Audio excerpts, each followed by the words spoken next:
श्री शिवाय नमस्तु। शंकर भोलेनाथ ओघड़दानी की कथा कर रही है। व्रत कार्तिक महत्तम कथा है। कार्तिक के महीने में सबसे बड़ा अगर व्रत का कोई नियम है तो केवल एक नियम सबसे बड़ा है, सुबह ब्रह्म मुहूर्त स्नान करना और दूसरा दीप लगाना, दिया प्रज्वलित करना, दीपक लगाना। दीप दान से बड़ा कार्तिक के महीने में कोई दान का वर्णन नहीं है जितना दीप दान का वर्णन। नासंद देव हे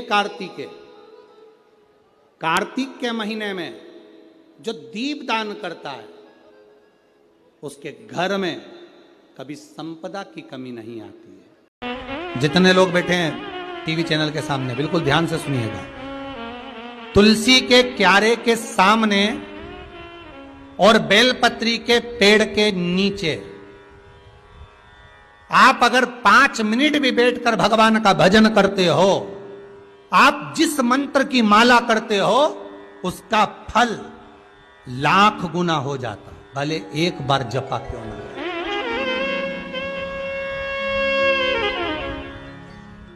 सुंदर लिखा है, कार्तिक के महीने में 10वीं तिथि को जो तुलसी की डंडी को घी में भिगोकर अपनी कामना कर कर भगवान के सामने दिए में रखकर जला देता है, दिए की तरह उससे आरती उतार देता है, कहते हैं उसका जन्म दूसरी बार पृथ्वी पर नहीं होता, वो भगवान के गोलोक धाम में जिंदगी भर के लिए विराजमान हो जाता है। विष्णु पुराण का 5वां अंश कार्तिक खंड वर्णन करता है, या स्कंद पुराण का कार्तिक खंड को उठा लीजिए, वो वर्णन करता है 24 तरह के दिए होते हैं। कितने तरह के? 24 तरह के दीप होते हैं। उस दीप में सर्वाधिक श्रेष्ठ दीप होता है तुलसी दल का, तुलसी की डंडी से जो प्रकट किया गया। बत्तियों का भी क्रम है। कार्तिक पूर्णिमा के दिन लगाया गया दीपदान, किया गया दीपदान घर में संपदा की कमी नहीं आने देता। ये उसी में का जैसे कार्तिक के महीने में आंवले के पेड़ के नीचे लगाया गया घी का दिया, चौमुखी 4 बत्ती का दिया जो आंवले के पेड़ के नीचे कार्तिक के प्रथम दिन से लेकर कार्तिक पूर्णिमा तक जो आंवले के पेड़ के नीचे चौमुखी दिया 4 बत्ती का लगाता है, उसके घर में संपदा की कभी कमी नहीं होती महाराज। लक्ष्मी कभी कम नहीं होती, लक्ष्मी घटती ही नहीं महाराज। शिव महापुराण की कथा कहती है, विष्णु पुराण कहती है, स्कंद पुराण कहती है महाराज कि भगवान नारायण स्वयं इस जड़ के नीचे अपना विश्राम करते हैं महाराज। प्रयास करा करो, एक चुटकी हल्दी, कितनी?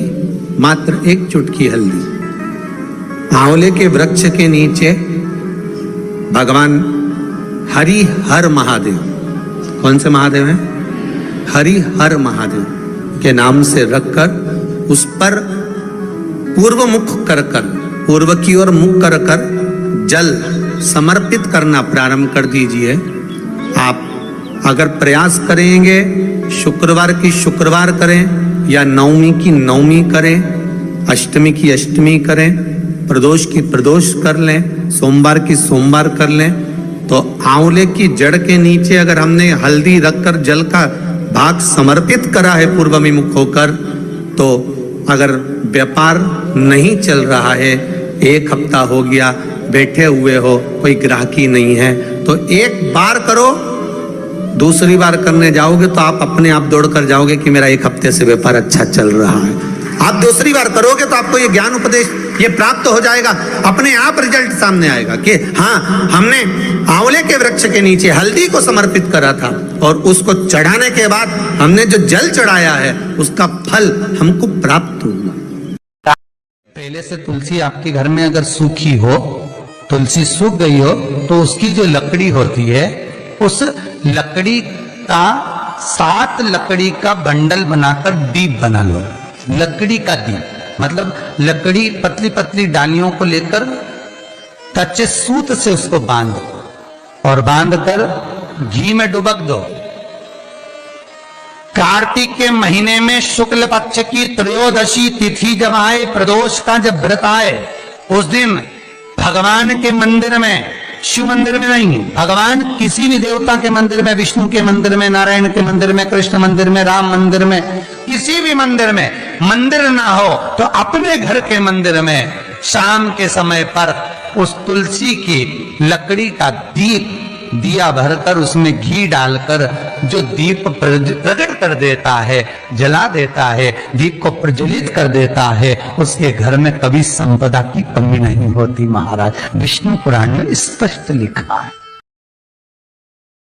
शंकर भोलेनाथ ओघड़दानी की कथा कर रही है। व्रत कार्तिक महत्तम कहता है, कार्तिक के महीने में सबसे बड़ा अगर व्रत का कोई नियम है तो केवल एक नियम सबसे बड़ा है, सुबह ब्रह्म मुहूर्त स्नान करना और दूसरा दीप लगाना, दिया प्रज्वलित करना, दीपक लगाना।